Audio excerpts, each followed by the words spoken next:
Bienvenidos a esta exploración en detalle. Hoy nos metemos de lleno con Nikola Tesla. Un nombre fundamental, sin duda. Sí, ese ingeniero e inventor serbio-estadounidense cuyas ideas, bueno, literalmente electrificaron el mundo moderno. Exacto. Vamos a usar como guía extractos de Wikipedia para repasar un poco su vida, su obra. Que es vasta y compleja. Muchísimo. Queremos entender los momentos clave, las invenciones que más impactaron y también intentar separar un poco al hombre del mito, que hay mucho mito alrededor de Tesla. Muchísimo. A veces es difícil saber dónde acaba la realidad y empieza la leyenda. Pues sí. A ver, empecemos por el principio. Nació en 1856 en lo que entonces era el Imperio Austríaco, hoy Croacia. Y ya desde pequeño mostró una fascinación tremenda por la electricidad. Estudió ingeniería, aunque no llegó a terminar los estudios en Graz, ¿verdad? No, no los terminó. Luego trabajó en Budapest, en París, y finalmente decidió dar el salto a Estados Unidos en 1884. Quería probar suerte allí. Y ahí es donde empieza, digamos, el famoso pique con Edison. Uf, sí. Nada más llegar empezó a trabajar para Thomas Edison, en la Edison Machine Works. Pero duró poco, ¿no? Poquísimo, unos 6 meses. Hay varias versiones, pero la más conocida, la que ha quedado para la historia, es la de la bonificación. Ah, los famosos $50.000. Eso es. Supuestamente Edison se los prometió si mejoraba sus generadores de corriente continua. Tesla lo hizo y parece que Edison le dijo que era una broma americana. Vaya, menuda bienvenida. Imagínate, pasar de eso a, tener que aceptar trabajos durísimos como cavar zanjas por $2 al día, Tuvo que ser un golpe tremendo. sin duda. Pero también demuestra su tenacidad, ¿no? No se vino abajo. Para nada. De hecho, a finales de 1886 ya había encontrado nuevos socios. Montó su propia compañía. Y ahí es donde desarrolla lo que cambiaría todo. El motor de inducción de corriente alterna. La famosa AC, la que usamos hoy en día en casa. Exacto. Y el sistema polifásico para distribuirla eficientemente. Era una tecnología mucho más versátil que la corriente continua de Edison para llevar electricidad a largas distancias. Y aquí entra otro nombre clave, George Westinghouse. Sí, Westinghouse vio el potencial enorme de la corriente alterna de Tesla, le compró las patentes en 1888, las licenció y lo contrató como consultor. Un acuerdo que parecía ideal. Lo era en principio, pero, surgieron problemas. Dificultades técnicas y, sobre todo, una crisis financiera brutal en 1890 que casi hunde a Westinghouse. ¿Y qué pasó con Tesla en esa situación? Pues Westinghouse le pidió a Tesla que renunciara a los royalties del contrato.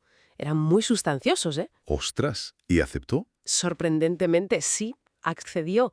Parece que priorizó que el proyecto de la corriente alterna saliera adelante por encima de su propio beneficio económico. Increíble. Puso la tecnología primero. Y la apuesta funcionó. El sistema de Tesla y Westinghouse iluminó de forma espectacular la Exposición Universal de Chicago en 1893. Fue la demostración definitiva de que la ACE era el futuro. Claro. Y eso le dio a Tesla, imagino, cierta independencia. Sí, con el dinero de las patentes pudo montar sus propios laboratorios en Nueva York y dar rienda suelta a su torrente de ideas. Y de ahí salen cosas como la bobina de Tesla, ¿no? En 1891, La famosísima bobina de Tesla, sí. Capaz de generar voltajes altísimos, frecuencias elevadas. Hacía demostraciones espectaculares, encendía bombillas sin cables a distancia. pura magia para la época. Totalmente. También investigó los rayos X, de hecho. Capturó una imagen de rayos X, quizá antes que el propio Röntgen hiciera su anuncio oficial. ¡Anda! No sabía eso. Sí, sí. E incluso construyó un pequeño barco teledirigido por radio en 1898, un pionero del control remoto. Era imparable. Pero su gran obsesión era otra, ¿verdad? Sí, su sueño definitivo, la transmisión inalámbrica de energía a escala planetaria. Eso es una ciencia ficción incluso hoy. Imagínate entonces, sus experimentos en Colorado Springs en 1899 fueron, legendarios. Generó rayos artificiales enormes, de millones de voltios. He visto fotos, son impresionantes. Y esos experimentos le convencieron, ¿eh? Aunque la física actual dice que estaba equivocado en la base, de que podía usar la Tierra como un gigantesco conductor para enviar electricidad sin cables a cualquier parte del mundo. Y esa idea es la que le lleva a construir la torre Wardenclyffe. Exactamente. El proyecto Wardenclyffe, una torre enorme en Long Island, financiada al principio por el banquero J.P. Morgan. ¿Para qué era exactamente? La idea inicial era la comunicación inalámbrica transatlántica, competir con Marconi, vamos. Pero Tesla tenía en mente mucho más, la transmisión de energía sin cables. ¿Y qué falló? Porque la torre no. No funcionó como esperaba. Morgan le retiró la financiación. Parece que se asustó cuando Tesla le contó sus planes de energía inalámbrica gratuita y además vio que Marconi lograba enviar señales de radio a través del Atlántico con una tecnología, digamos, más sencilla y barata en 1901. Así que el sueño se truncó. Se truncó. Wardenclyffe fue un golpe muy duro para Tesla. La torre acabó siendo demolida años después. Un símbolo de esa ambición desmedida, quizá. ¿Y sus últimos años? ¿Siguió inventando? Sí, no paró. Desarrolló una turbina sin álabes, muy ingeniosa, pero tampoco tuvo éxito comercial. Y bueno, la verdad es que acumuló bastantes deudas. Vivía en hoteles, ¿no? Sí, pasó sus últimas décadas viviendo en distintos hoteles de Nueva York. Se hizo famoso por sus conferencias de prensa anuales, que coincidían con su cumpleaños. Donde anunciaba inventos cada vez más... Espectaculares. o más extraños, sí. Como el famoso rayo de la muerte, o Teleforce. Un arma defensiva, decía él, que acabaría con las guerras. Ideas muy de Tesla. Y murió en 1943, en el Hotel New Yorker, solo. Sí, murió solo. Y durante un tiempo su figura y su trabajo cayeron en una especie de olvido relativo. Pero eso ha cambiado, ¿no? Totalmente. Desde los años 90, más o menos, ha habido un resurgimiento enorme del interés por Tesla. Se le reconoce como un pionero fundamental. La unidad de densidad de flujo magnético lleva su nombre. Exacto, el Tesla. Y su archivo personal, que es gigantesco, hablamos de unas 160.000 páginas de notas, diseños, ideas. 160.000 páginas. Sí, una barbaridad. Ese archivo es considerado Memoria del Mundo por la UNESCO, un testamento de su impacto. Entonces, si tuviéramos que resumir, Tesla fue un visionario, ¿no? Un adelantado a su tiempo. Sin ninguna duda, un pionero absoluto de la era eléctrica. Sus ideas a menudo iban muy por delante de la tecnología o la mentalidad de su época. Aunque no siempre consiguiera, digamos, el éxito comercial o llevarlas a la práctica. Exacto. Su influencia en cómo entendemos y usamos la electricidad hoy es innegable. Y eso nos deja con una reflexión interesante. Sí, porque si piensas en esa cantidad ingente de notas, de cuadernos que dejó, muchos con ideas a medio desarrollar especulativas, incompletas, ¿qué potencial podría haber todavía oculto ahí? Ideas esperando quizá que la tecnología actual permita entenderlas o desarrollarlas de una forma nueva. Una pregunta fascinante para seguir explorando.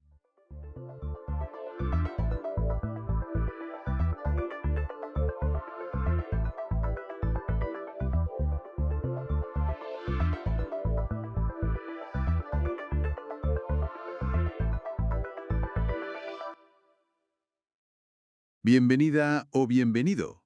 Hoy nos metemos de lleno con un material que es, bueno, pura historia y lujo. La seda. Nos basamos en un artículo enciclopédico bastante completo. La idea es explorar juntos qué la hace tan especial, ¿no? Desde sus orígenes, que son casi de leyenda, hasta los usos más modernos y sorprendentes. Así que, ¿listos para desenredar este hilo? Exacto. Vamos a analizar ese viaje, desde la China milenaria hasta, fíjate, los laboratorios de hoy en día, destacando lo más interesante que nos cuentan las fuentes. Pues venga, empezamos por el principio. China. Hace, unos 8.500 años. Parece ser que la prueba más antigua, la proteína, la fibroína, apareció en tumbas neolíticas, en Yahoo. Sí, en Yahoo. Aunque claro, la leyenda es más bonita, ¿verdad? La de la emperatriz Lei Zhu descubriéndola por accidente. Siempre le da un toque, claro. Y bueno, al principio era algo exclusivo de emperadores, pero luego, poco a poco, se extendió. Y se convirtió en un motor económico brutal, la ruta de la seda. Ahí está, no se llama así por nada. Y lo fuerte es que consiguieron guardar el secreto de cómo se hacía durante 1000 años. 1000 años. 1000 años. Es increíble, una patente bien guardada, vamos. Ni más ni menos. Oye, y hablando de cómo se hace, hay una diferencia importante, ¿no? Entre la seda, digamos, normal, la cultivada, y la salvaje, que a veces se mezcla todo. Sí, es fundamental. A ver, la seda cultivada, que es la más conocida, viene del gusano Bombyx mori. Este se le alimenta específicamente con hojas de morera. Vale. Y aquí viene lo clave. Para conseguir ese hilo tan largo y perfecto, hierven el capullo. Con la pupa dentro, antes de que salga la polilla. Ah, claro. Para que no rompa el hilo al salir. Entiendo. El proceso lo es todo para esa calidad. ¿Y la salvaje? ¿Cómo va eso? Pues la salvaje em, la producen otras polillas en la naturaleza. Y como ahí la polilla sí sale del capullo, lo rompe. Ajá. Entonces las fibras son más cortas, menos regulares, a menudo es más difícil de teñir también. Tiene otra textura, es diferente. Fascinante la diferencia. Y químicamente, ¿qué es la seda? Mencionaste la fibroína antes. Principalmente eso, fibroína. Es una proteína natural. Y ese brillo tan característico viene de la forma de la fibra. Es como un prisma triangular y refleja la luz de una manera muy particular. Casi como si tuviera luz propia, ¿verdad? Algo así, sí. Y siempre se dice que es muy delicada, pero es tan frágil como parece. Pues mira, ahí hay una sorpresa. En seco es una de las fibras naturales más fuertes que existen. Muy resistente. ¿Ah, sí? Sí, sí. Lo curioso es que, bueno, cuando se moja, pierde bastante fuerza. Es un contraste interesante. Vaya. Y además, es suave, pero no resbala demasiado, ¿eh? No conduce bien la electricidad, por eso no da chispazos estáticos, y tiene ese tacto fresco tan agradable. Aunque producirla, eso sí que tiene tela. Leí que se necesitan miles y miles de gusanos y una barbaridad de hojas para conseguir solo 1 kilo. Así es, las cifras son tremendas. Unos 3.000 gusanos que se zampan más de 100 kilos de hojas de morera, para un solo kilo de seda. Uf, Pone en perspectiva el valor que ha tenido siempre, ¿no? desde luego. Y sus usos no son solo pañuelos y vestidos caros, ¿verdad? Leí cosas bastante inesperadas. Totalmente. A ver, históricamente, aparte de ropa y lujo, se usó para escribir, antes que el papel en algunos sitios. Para escribir. Sí. Y, atención, ¿eh? En bolsas para la pólvora de los cañones. ¿Cómo? ¿Por qué? Porque ardía sin dejar residuos incandescentes que pudieran provocar una explosión accidental al recargar, además de ser resistente. Increíble. Y hoy, bueno, aparte de la moda, la lencería, corbatas, tapicerías, está metida de lleno en la medicina. En medicina la seda, ¿cómo encaja eso? Pues sí, se usa como hilo de sutura quirúrgica, de las que no se absorben. Eso sí, le quitan la sericina, que es esa proteína un poco pegajosa que recubre la fibroína en el capullo. Ah, vale. Y lo más puntero ahora mismo es que se investiga como biomaterial avanzado. Por su fuerza, porque es biocompatible y porque su degradación en el cuerpo se puede controlar. Se está pensando para ingeniería de tejidos, por ejemplo, crear andamios para que crezcan células. ¡Qué barbaridad! Vaya recorrido. Pero claro, hay un punto polémico, ¿no? Lo de hervir las pupas vivas en el proceso tradicional. Efectivamente, ese es un tema que genera, bueno, bastante crítica por parte de los defensores de los derechos de los animales. Es comprensible. Claro. Y es interesante que figuras como Mahatma Gandhi, por ejemplo, con su filosofía de la no violencia, la ahimsa, promoviera alternativas, la llamada seda ahimsa o seda de la paz. ¿Y esa cómo se obtiene? Se recoge de capullos silvestres, pero solo después de que la polilla haya salido de forma natural, ya vacíos. Claro, el hilo está roto, es más parecido a la seda salvaje en calidad, pero éticamente es distinto. Una perspectiva diferente sobre el mismo material. Hemos pasado de ver la seda como un símbolo imperial en China a motor del comercio mundial por rutas legendarias y ahora material de vanguardia en biomedicina, con debate ético incluido. Vaya viaje. Exacto. Y te deja pensando, ¿verdad? ¿Qué más puede dar de sí un material con miles de años de historia? A lo mejor lo más sorprendente está todavía por llegar. ¿Ah, sí? ¿Cómo qué? Pues ya se está explorando modificar genéticamente a los gusanos para que produzcan sedas con propiedades específicas bajo demanda. O incluso, fíjate, sedas que lleven incorporadas otras proteínas sutiles, fármacos quizá, dentro de la propia fibra. Increíble. Es un campo fascinante. Conecta la tradición más antigua con la biotecnología más puntera. ¿Quién sabe qué secretos guarda todavía ese hilo tan fino, no?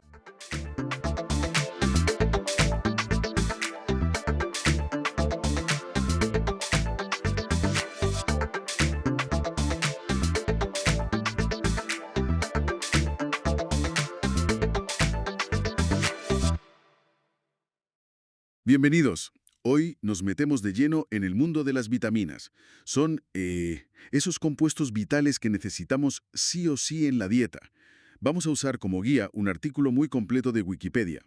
La idea es entender bien qué son, claro, cómo se llegó a saber de ellas y por qué son tan importantes. Vamos a intentar sacar lo esencial. Para empezar, lo básico. ¿Qué es exactamente una vitamina? A ver, Son moléculas orgánicas.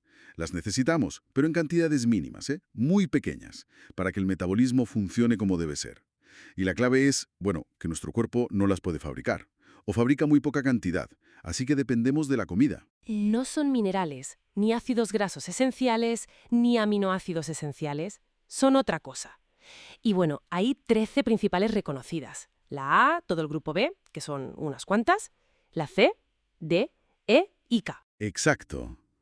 Y una cosa fundamental, yo creo, es cómo se clasifican, cómo se comportan en nuestro cuerpo. Se dividen en dos grandes grupos, liposolubles y Ah, sí, las liposolubles. ¿Cuáles eran esas? son la A, D, E y K.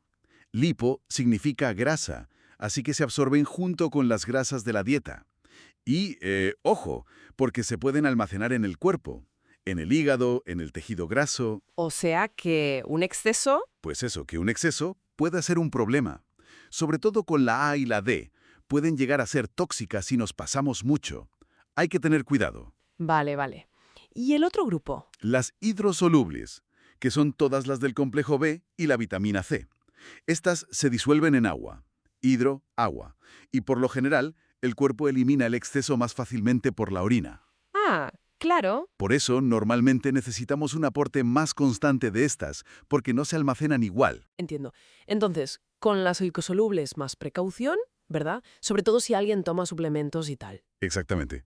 Por eso existen unos límites máximos de seguridad. Para no pasarse. Vale.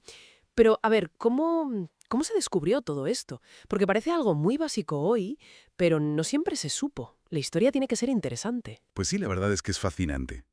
Porque, aunque había pistas desde hace siglos, ¿Cómo cuáles? pues mira, los egipcios ya usaban hígado, que es rico en vitamina A, para tratar la ceguera nocturna. Hace miles de años. O James Lind, en el siglo XVIII, que demostró que los cítricos curaban el escorbuto en los marineros. Eso era la vitamina C. Claro, pero no sabían que era una vitamina. Exacto. Intuían que algo en esos alimentos prevenía o curaba, pero no sabían qué era. Lo sorprendente es que todas las vitaminas como tal se identificaron y aislaron formalmente mucho después, entre 1910 y 1948 más o menos. ¡Anda! O sea, hace relativamente poco en perspectiva histórica. Poquísimo. Piensa en Eichmann, a finales del 19, que vio la relación entre el arroz sin pulir y la prevención del beriberi en pollos. Eso abrió el camino a la B1. ¿Y el nombre? ¿De dónde sale vitamina? Pues también tiene su historia. Viene de vitamin, con E al final. Lo acuñó un bioquímico polaco, Casimir Funk, en 1912. Él pensaba que eran compuestos químicos del tipo amina y que eran vitales para la vida. Así que juntó vital y amina. Vitamin. Ah. Pero luego se descubrió que no todas eran aminas. La vitamina C, por ejemplo, no lo es. Así que, unos años después, en 1920, Jack Drummond propuso quitarle la E final para que fuera más general, y se quedó en vitamina. Qué curioso. O sea que el nombre nació de una idea que no era del todo correcta. Así es. Y las letras también son un poco, bueno, un lío. Algunas se descartaron, como de la F a la J. Y la K, por ejemplo, no sigue el orden alfabético.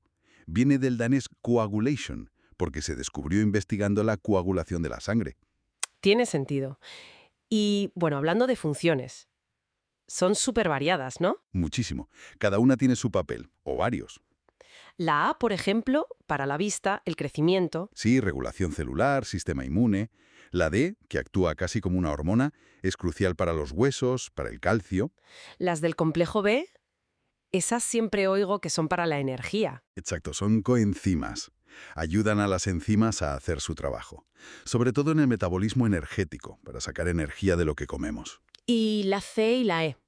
Son importantes antioxidantes. Protegen a las células del daño. La C también para el colágeno, las defensas, en fin, un montón de cosas. Son vitales entonces, desde que somos, bueno, desde antes de nacer hasta que somos mayores. Totalmente. Y si lo conectamos con la vida diaria, con cómo las conseguimos. La mayoría, como decíamos, de la dieta. Una dieta variada suele ser suficiente. Pero el cuerpo tiene sus truquillos. La K y la biotina, que es la B7, las pueden producir las bacterias buenas del intestino. Ah, mira tú. Y la D, la famosa vitamina del sol. La piel la sintetiza cuando nos da la luz solar adecuada. Claro, por eso en invierno o en sitios con poco sol. Puede haber más riesgo de déficit, sí. Y bueno, una deficiencia sea por dieta pobre, por problemas para absorberlas, o por el estilo de vida, pues causa enfermedades.